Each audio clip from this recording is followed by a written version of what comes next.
How's it going, guys? Welcome back to another one bar build in Gedonia. Today we're going to be using the Tinkerer armor set. Let's dive in and take a look at the armor.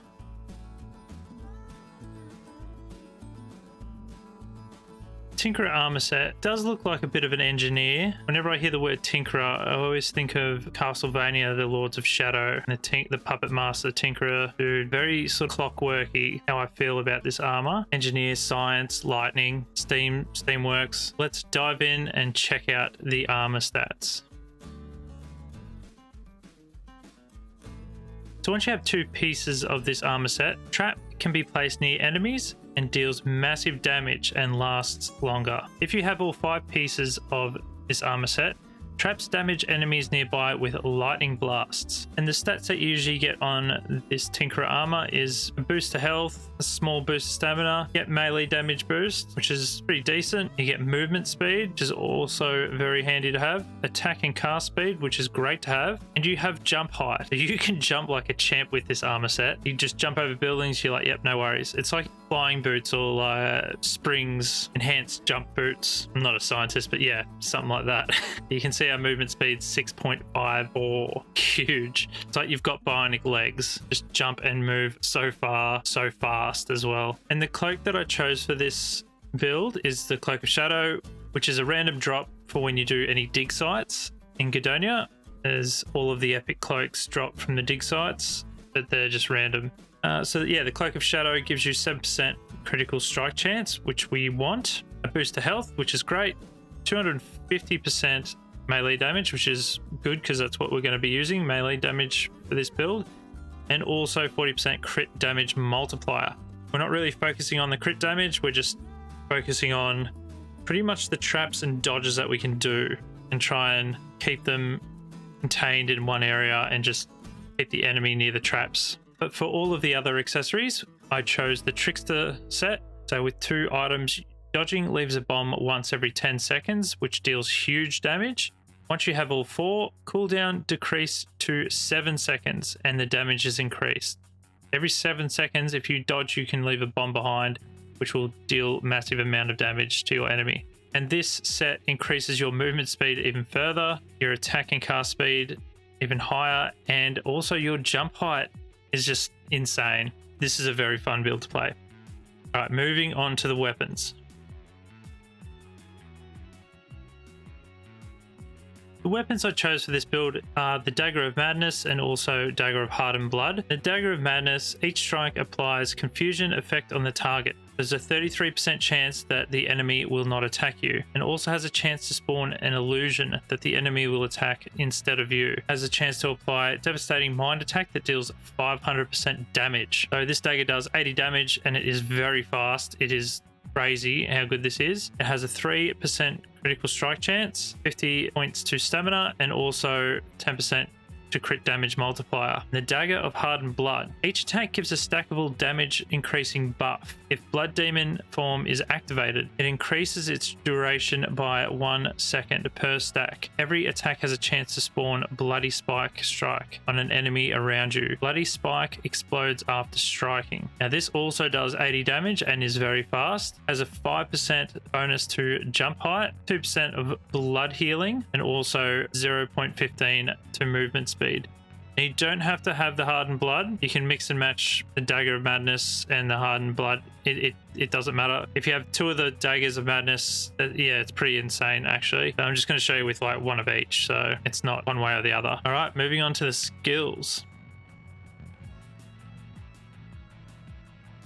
We're going to start in Ferocity, and we've just put our critical strike level 2. We gain an extra 5% critical strike. Also melee damage level 5, which increases our melee damage by 70%, and also level 2 one-handed weapons, which increases our damage by 21%, our attack speed by 15%, and our crit chance by 3. Moving on to Combat Mastery, we've got Enchant Weapon, level 2, so this just creates a powerful cleave attack that deals 50% of our main weapon damage, and it scales with magic and melee bonuses. So once we have an element on ourselves, we can use Enchant Weapon to enchant our weapon, and then put our element back on, just for a little bit increased damage. Next up, we have Throw Weapon at level 3. So this will drag a target either to you or you to it, and it can slow the target down for 5 seconds. We want the enemies moving as slow as we can. Next up, we have dodge level 3. So each time we activate a dodge while the enemy is attacking us, if we can get pretty much a perfect dodge, we get an effect that increases critical strike chance by 100% for 4 seconds. And level 3 just increases that window, so the perfect dodge is easier to do. And we want the dodge because of our bomb that's going to go off when we dodge. Next up, we have level 4 rend, which gives us a 20% chance to cause bleeding to an enemy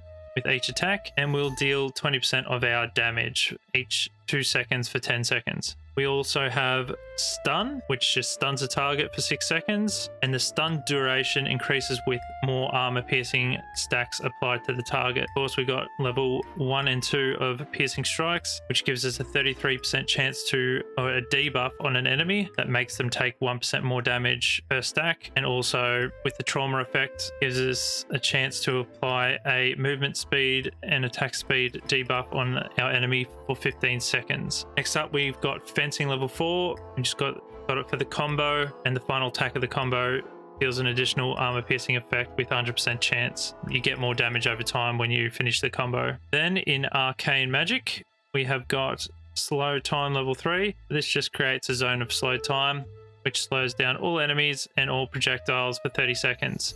And level 3 just gives it a huge size. Then we have magic shield, which just absorbs all damage at the cost of mana. So we can pop that. We're not really using too much mana on this build. So you can see there's all the levels of it. 1 to 29, 30 to 49, 50 to 80. Then we have mana bonus level 2, which just gives us 50 more mana points. And also mana replenishment level 1.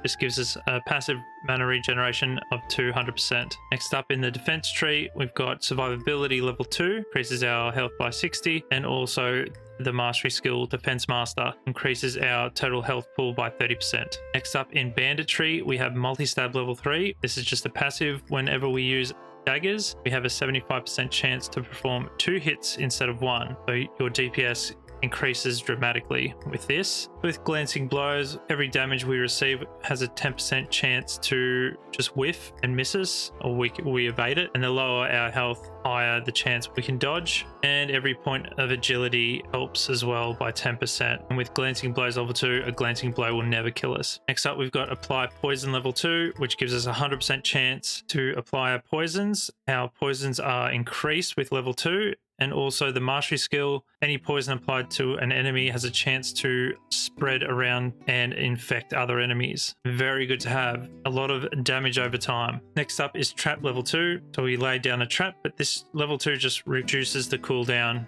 of the trap ability so we can apply them a bit quicker on the ground. Then we just have 5 points in speech just for the extra stamina. That's about it. And then in talents, we have stamina bonus level 5.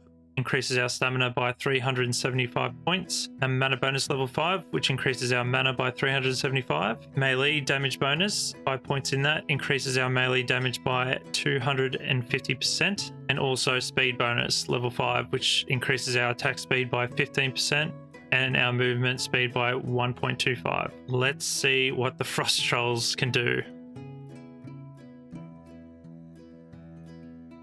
Alright, now that we're here, we can put our lightning element on and also enchant our weapons and wait for our element to come off cooldown. Alright, once that's off cooldown, we're going to place our traps. So we can place one there and try and place them as close as I can. Go 1, 2, and maybe 3 here. Close to other traps. There we go. So we've got 3 there. Now we're going to pull all of these guys.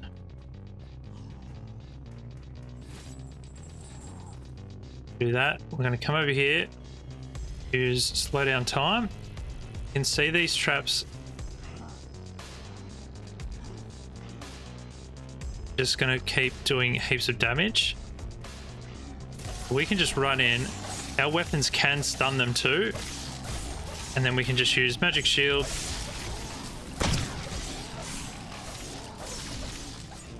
Do a bit of a dodge every now and then for our bomb. That'll go off. every about 7 seconds. Keep placing traps around too, because they will walk on them and destroy them. But you're just going to be slowing them down and just trying to do as much damage with these traps as you can. Oh, no, thank you. We're doing massive amounts of damage, especially these traps.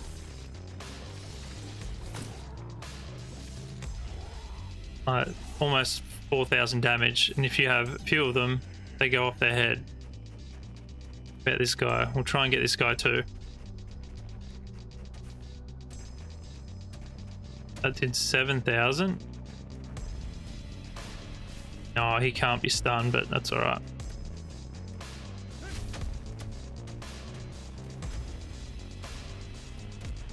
All of our other traps are back down this way. The only problem with this build is you can lose track of what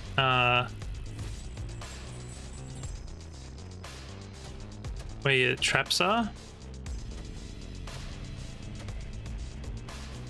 If you can slow enemies down, you can sort of just run around them at 15,000. You get 2 of them going. Hey, come back here.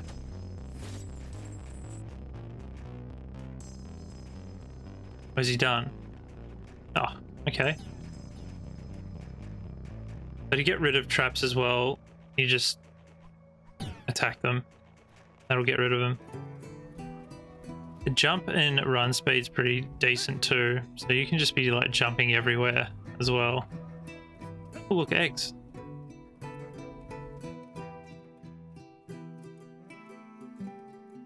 The Tinkering Trickster. Now this is a pretty weird build. I've never done anything like this before. Not your basic attacks. Like you could probably change out Stunning Strike for Whirlwind if you wanted, just to get more dots out. You sort of want to keep the enemy stunned at all times and just keep them immobile, so your traps can just keep zapping them. Like you don't have to gather all of them at once. Like the less enemies, of course, is going to be the more damage that the traps do, but then also you've got all of your bleeds and poisons going off as well. Slow time, you just want to keep them just all in one spot, all stunned, and then you just zap and attack. It goes pretty mental. You just got to really look at the traps and like remember to actually deactivate them. That's the only really downfall with this build, because like if you go to another area and you go, oh, where did I lay that trap, you sort of got to go back after, probably after like 2 minutes, then it goes. But it's very annoying when you go to another area and you're like, oh, I forgot. That's probably the only sort of downside I'd say of this build. But it is a fun build. Like I was amazed. Traps just shocked the enemy and just did like 15,000 damage on crits, and if you have 3 of them, it just goes off its head and you're attacking too. It's crazy anyway. But let me know what you guys think. That's going to do it for me. Thank you so much for watching. I really appreciate it, and I had fun making this build. Hope to see you guys in the next one. All right, guys, take care.